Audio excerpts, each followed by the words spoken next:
Party meeting में मैंने complement किया हमारी आर्म फोर्सेस को और भारत सरकार को कि उन्होंने एक ऑपरेशन सिंदूर को अंजाम दिया। मैंने अपनी बात में ये कहा कि एक इंटरनेशनल कैंपेन हमको चलाना चाहिए टीआरएफ के खिलाफ, और ख़ास तौर से सिक्योरिटी काउंसिल इसको डिजिग्नेट करे और हमको यूनाइटेड स्टेट्स ऑफ अमेरिका को ये बताना है कि वो अपने ही मुल्क में इसको फॉरेन टेररिस्ट ऑर्गेनाइजेशन डिजिग्नेट करे। और क्योंकि आप देखेंगे फरवरी 2025 में हाफिज सईद के बेटे हाफिज अब्दुल रऊफ की एक स्पीच है पीओके में, जिसमें उसने कहा कि 2025 तमाम साल हम लोग जिहाद करेंगे। तो ये जिहाद का नाम लेकर, ये भारत में गलत नाम लेकर कत्ल करना चाहते हैं, आतंक फैलाना चाहते हैं।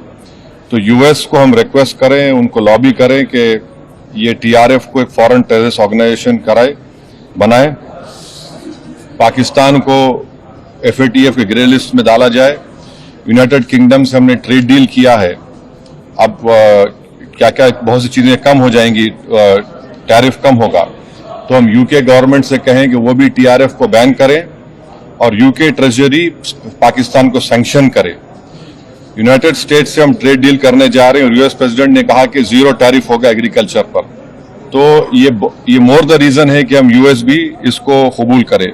अब कश्मीर में गवर्नमेंट के पास एक बहुत सुनहरा मौका है, तारीखी मौका है कि वो यकीनन पाकिस्तान को कन्फ्रंट करें, मगर कश्मीरियों को अडॉप्ट करें।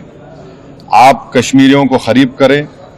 और ख़ास तौर से मैंने कहा कि जो पूंछ में जो लोगों की मौत हुई, सिविलियन लोगों की, और उरी में जो लोग जख्मी हुए, जिनके घर को नुकसान पहुंचा, गवर्नमेंट उनको टेररिस्ट विक्टिम का ऐलान करे, क्योंकि पाकिस्तान शेलिंग में उनकी मौत हुई है, और सिक्योरिटी रिलेटेड एक्सपेंडिचर के तहत मरने वालों को एक्सग्रेशिया दे और सरकार उनका घर बना के दे।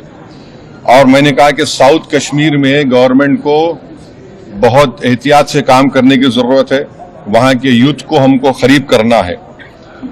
और जो ऑपरेशन सिंदूर हुआ उसका मेरी नजर में सबसे बड़ा इंपॉर्टेंस ये है कि मुरीद के और भावलपुर पर अटैक होना, ये नॉन टेररिस्ट ऑर्गेनाइजेशन के हेडक्वार्टर्स है, ये बहुत अहम जिसको हमको समझने की जरूरत है। मिलिट्री स्ट्रेटेजी वाइज आप देखेंगे अब हमारे देश के लिए 2 फ्रंट पे हॉस्टिलिटी होगी, एलएसी और एलओसी पर। इसलिए कि जब 16 में उरी हुआ, 2019 में हम बालाकोट किए, आज हमारी 50,000 फौज गलवान और पे बैठी हुई है। तो ये 2 फ्रंट हॉस्टिलिटी को हमको देखने की जरूरत है। चाइना से हम इतना एक्सपोर्ट कर रहे हैं, इंपोर्ट से ज्यादा चाइना से इतना इंपोर्ट कर रहे हैं, एक्सपोर्ट से ज्यादा हो रहा है। तो हम चाइना पर भी इम्प्रेस करें कि वो पाकिस्तान को, टीआरएफ को, जितने टेररिस्ट वांटेड है इंडिया, उसको हवाले करें। और गवर्नमेंट से मैंने गवर्नमेंट से कहा कि आपने अच्छा जवाब दिया ओआईसी को, और तुर्किया को हमको समझाना है कि तुर्किया पूरे विश्व में एक ऐसा कंट्री है जो अपने ही देश में जो टेररिस्ट ऑर्गेनाइजेशन है कर्ड्स, उनको बॉम्ब करता है। इराक में जब तक उनसे डील नहीं हुई वहां बॉम्ब करता था, अब सीरिया में भी बॉम्ब करता है। तो तुर्किया को समझाने की जरूरत है कि जब आप कर्ड्स के ऊपर जो टेररिस्ट ऑर्गेनाइजेशन है उनको आप एक्शन ले सकते, तो भारत पे क्यों वो सवाल उठा रहे हैं। और हमने कहा कि ये आज पाकिस्तान इसको और एस्केलेट ना करे। इस सिलसिले में आज ईरानियन फॉरेन मिनिस्टर दिल्ली में है, सऊदी फॉरेन मिनिस्टर भी दिल्ली में है। और जो देश में मैंने कहा कि जो एक यूफोरिया है, इसको सरकार को देश को और मुत्तहिद करने के लिए और देश को ताकतवर बनाने के लिए इस्तेमाल करना पड़ेगा। और जो लोग मैंने जिक्र किया, हिमांशी, उस बच्ची का जिसने अपने पति को खोया 6 दिन की शादी के बाद, कि किस तरह सोशल मीडिया पर उसके ऊपर रिकेक हमले किए गए। और आखिर में मैंने कहा कि न्यूयॉर्क टाइम्स, रॉयटर्स और CNN ने एक कहा कि बठिंडा में एक रफाल गिरा है।